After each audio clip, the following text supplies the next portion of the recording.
अब चलिए आगे बढ़ते हैं। शाम 6:35 पर हादसा हुआ। 3 मिनट के अंदर पानी ने पूरे बेसमेंट को अपने कब्जे में ले लिया। किसी तरह जान बचाकर छात्र बाहर निकले, लेकिन जो 3 फंस गए थे उन्हें निकालने में रात के 1 बज गए। 6.5 घंटे तक बेसमेंट में जिंदगी की तलाश चलती रही। हालांकि 15 मिनट के अंदर ही सब कुछ साफ हो गया था कि जो अंदर है वो जिंदा नहीं है। तीनों ने निकलने की कोशिश की, लेकिन किसी का हाथ छूट गया तो कोई मदद के इंतजार में तड़प तड़प कर दम तोड़ दिया, उसने मर गया वो। सवाल यह है कि आखिर में बेसमेंट में ऐसा क्या था कि निकलने के रास्ते नहीं मिले थे। इस सवाल का जवाब एबी न्यूज की रिपोर्टर अजातिका है, उनकी एक स्पेशल रिपोर्ट है, उससे समझिए।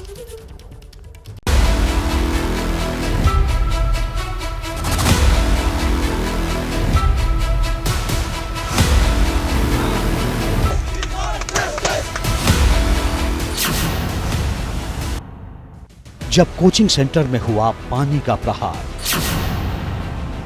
तो क्यों नहीं मिली निकलने की कोई राह। बेसमेंट में ऐसा क्या था कि छात्रों को निकलने का रास्ता नहीं मिला और पानी ने घेर लिया।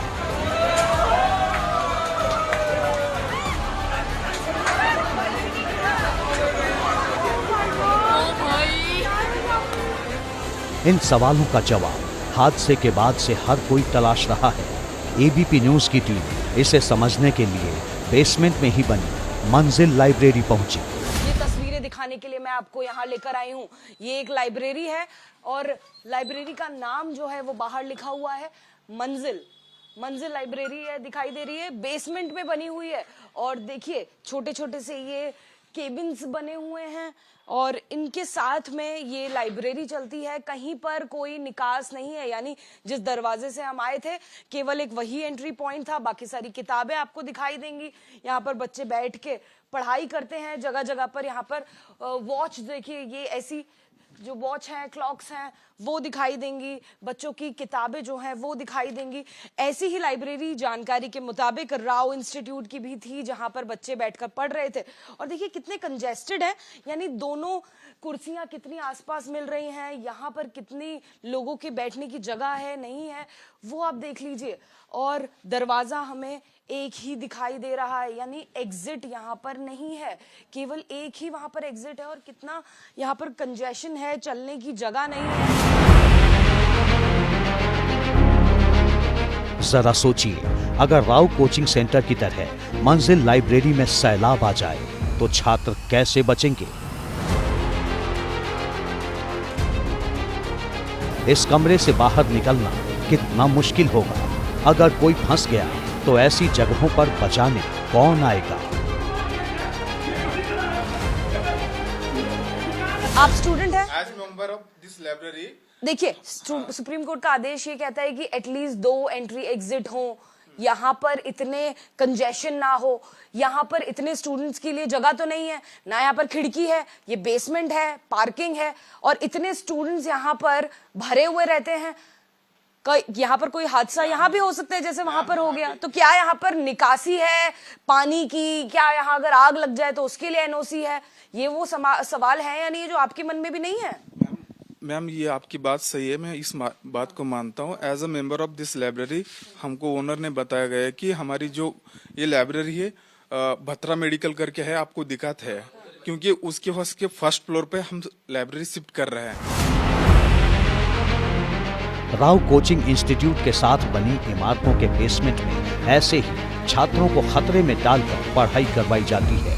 मीडिया में आई खबरों के बाद अब इस इलाके की लाइब्रेरी को बंद किया जा रहा है, बोर्ड भी उतारे जा रहे हैं।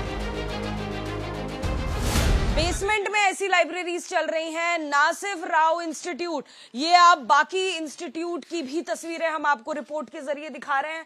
कॉपी हो, पेन हो बच्चों के, वो रखे हुए दिखाई देंगे।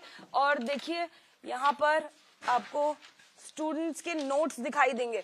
और देखिए अपनी बात को मैं प्रूव कर पाऊं, देखिए 25/7 यानी 25 जुलाई के नोट्स बनाए हुए हैं स्टूडेंट ने। और ये तस्वीरें यहाँ पर दिखाई दे रही हैं। आज क्या डेट है आप देख लीजिए, 28 है। 25 जुलाई तक स्टूडेंट ने यहाँ पर नोट्स बनाए हैं। ये 25 जुलाई का है। राजेंद्र नगर में राव कोचिंग इंस्टीट्यूट, देखिए इस तरह का बटन लगा हुआ है और बाहर फिंगरप्रिंट लगा हुआ है, यानी कि फिंगरप्रिंट जो आपका पहले स्कैन किया जाता है उसके बाद ही आप अंदर घुस सकते हैं। ये देख लीजिए। और जानकारी ये मिल रही है कि राव कोचिंग इंस्टीट्यूट जहां पर वो हादसा हुआ वहां पर भी इसी तरह का फिंगरप्रिंट स्कैनर लगा हुआ था। लाइट चली गई थी जिस वजह से वो स्कैनर काम नहीं कर रहा था और उस स्कैनर के काम नहीं करने की वजह से स्टूडेंट्स अंदर फंसे रह गए थे। ऐसा हादसा हो सकता है। तस्वीरें तो नजर आ रही हैं। अभी देखा भी ऐसी एक नहीं, यहाँ 90+ जो लाइब्रेरियां हैं 90% प्लस बोल रहा हूँ मैं, सब अंडरग्राउंड है। यहाँ पर बहुत जो सिस्टम है हमें खराब दिखाई दे रहा है, वेंटिलेशन नहीं है, स्टूडेंट्स आप लोग बहुत छोटी छोटी जगह में बैठे हुए हैं। इसको लेकर आप लोगों ने इन लोगों से कंप्लेंट नहीं की है? कंप्लेंट तो नहीं की, पर मुझे लगता है ये ऐसा डिमांड एंड सप्लाई के चलते हैं। यहाँ पे डिमांड बहुत ज़्यादा है और सप्लाई कम है, जिसकी वजह से कॉस्टली भी बहुत ज़्यादा है ये सारी लाइब्रेरीज में। केवल SSM ये लाइब्रेरी कितनी महंगी होगी? 3500 for reserve seat with locker. अच्छा, 3500 पर मंथ। यस।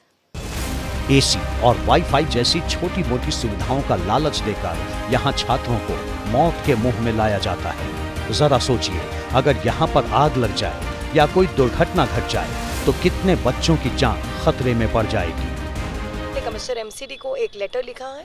एमसीडी में साफ साफ निर्देश दिए हैं मैंने कमिश्नर को कि नंबर 1, जितने भी एमसीडी जुरिस्डिक्शन में ऐसे कोचिंग सेंटर्स चल रहे हैं बेसमेंट में इलीगल तरीके से, जिन्होंने बिल्डिंग बायलॉज को वॉयलेट किया है, नॉर्म्स को फॉलो नहीं किया है, इन सब पर कार्रवाई हो, इन पर एक्शन ले। नंबर 2, जो कल की घटना हुई, इस घटना की जो जिम्मेदारी जिस अधिकारी की बनती है उस अधिकारी पर भी एक्शन लिया जाए। सरकार जांच कर एक्शन लेने की बात कह रही है, लेकिन सवाल है कि दिल्ली में कोचिंग सेंटर सुरक्षित क्यों नहीं? 2023 में दिल्ली फायर सर्विस यानी DFS सुरक्षा मानकों को पूरा नहीं करती। इन इलाकों में संकरी और भीड़ भाड़ वाली सड़कें हैं। कई कोचिंग सेंटरों में सिर्फ एक ही सीढ़ी है। कोचिंग सेंटर में छात्रों की भीड़ होती है। एक कमरे में जरूरत से ज्यादा संख्या में छात्र होते हैं, लेकिन सब कुछ जानते हुए भी ना तो सरकार की ओर से कोई एक्शन होता है और ना ही अफसर खुद संज्ञान लेते हैं। मैंने एमसीडी और राज्य और केंद्र सरकार को मैंने एक कंप्लेंट लिखित में की थी, तो उस पर 26 जून 2024 को की थी। उस पर बीच में 15 जुलाई और 22 जुलाई को 2 बार क्लैरिफिकेशन भी भेजा, बट उन्होंने कोई कार्रवाई नहीं की। और स्पेशली मैंने राव IAS के बेसमेंट के आधार पर ही शिकायत की थी। वो अगर छात्र की